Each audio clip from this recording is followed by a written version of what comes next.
So if we wanted to reflect on what the study series by Bodenhausen tells us about the influence of mood on cognitive processing style or type, it is that basically you can take two perspectives. One would be the idea that mood influences cognitive processing because it affects the capacity we have for processing. So it makes us, it puts us in a mood where we can't process more, for instance, because positive content is more abundant in memory, therefore more material is activated. This means that we have to ruminate sort of about this positive content, and that drains our cognitive resources.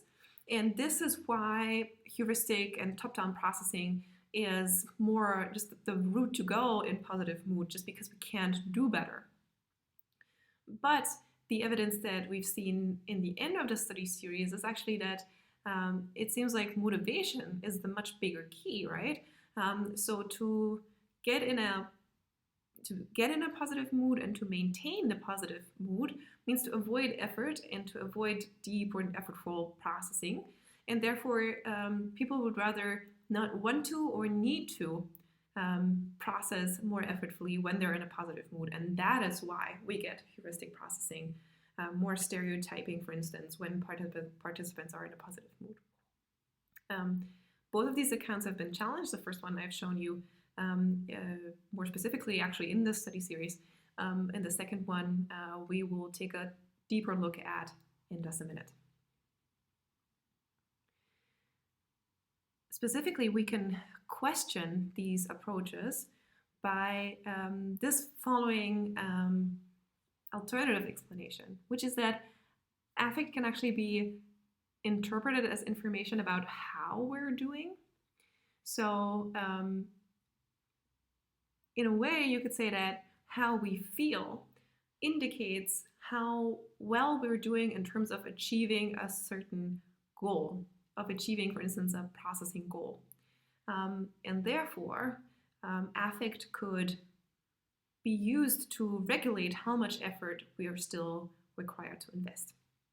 So when I feel good, I am in a positive mood, this is a signal that what is going on, what I'm doing, how I'm doing, A-okay. It's working out, I'm doing good, and there's no need for additional effort because my feelings tell me I'm on the right way. If I'm not in a positive mood, however, this alternative explanation would stipulate that I feel like, oh wait, I'm not feeling good, something's wrong, I need to do more, I need to do better, I need to put in more effort. So the idea would be here that positive mood does not impair the processing ability in general. So it doesn't suddenly shut down parts of our brain, but instead we interpret our mood as information about how we're doing in terms of reaching our processing goals, and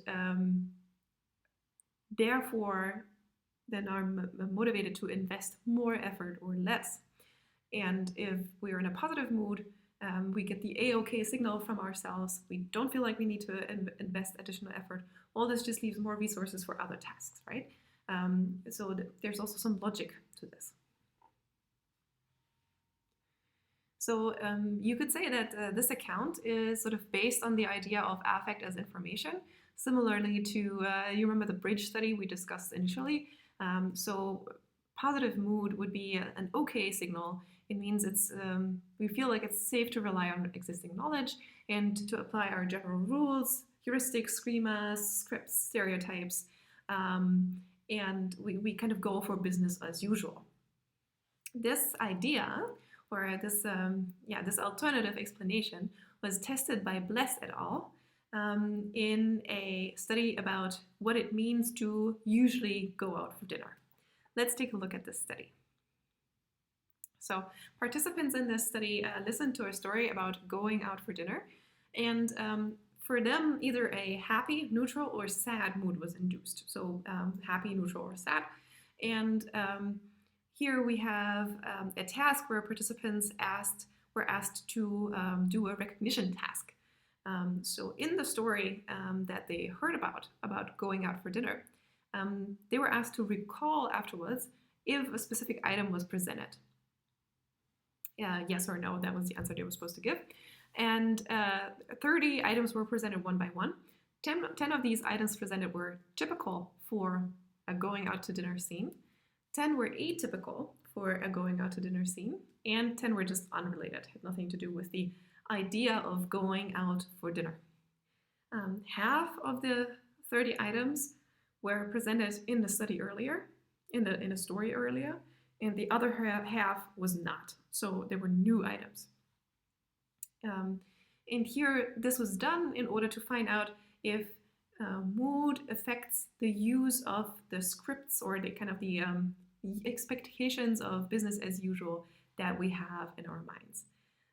So just to repeat, schemas or scripts are basically a form of general knowledge structure that contain a standard sequence of events characterizing a typical activity.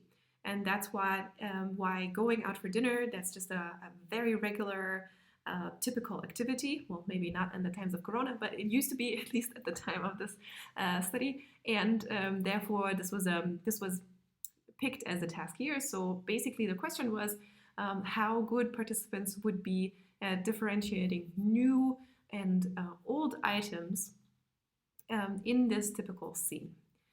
So after this recognition task, participants were asked to perform on a concentration task. And here is what that looked like. That was the concentration task, the D2 test of attention. And what participants were supposed to do was to identify in like many rows of this that looked like this, all Ds that came with 2 lines. So for instance, the second in the first line, the second item would be such a D2. And the important bit here is not to miss any of the Ds, but also not to pick a P instead, or instead pick something that has the wrong number of lines. What did Bless and colleagues find in this study? Well, they found that participants who were put in a positive mood compared to the other conditions actually falsely recognized more of the typical items. So the items that fit to the script of going out to dinner, but were actually not in the original story. So for these false but typical items, participants who were in a good mood fell for the trap more often, basically. That wasn't the case, however, for the atypical items. So it wasn't the case that just all the performance was bad. That it wasn't so, but it was that positive mood indeed led people to rely on their script, or let's call it stereotype, heuristic, whatever you want to call it, more. However, in the subsequent concentration task, happy people, or people who were led to have a happy mood, who also relied more on scripts and stereotyping in the recognition task, they were better at the concentration task. Now, why is that the case?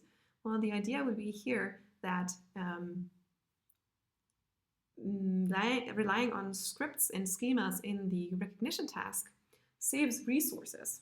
So it keeps some of the cognitive processing abilities of people free, so that in a later different task, they have more resources left over and can invest them better in this other task.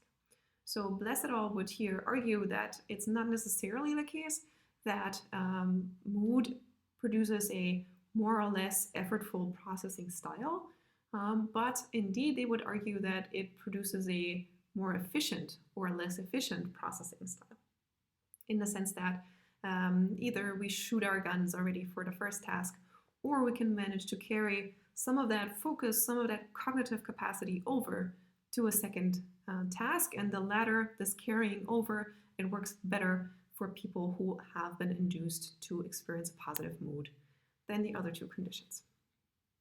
So to summarize the idea of mood influencing cognitive processing, we have seen that there is some evidence that cognitive processes are themselves affected by mood.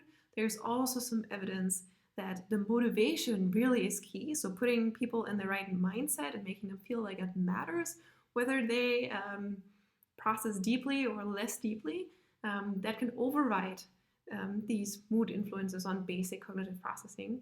And also It's not necessarily the case that the mood influencing cognitive processes carries over several tasks, but it may actually be the case that just being worse at one task because of the mood you're in means that you have free resources which you can in a second task then utilize.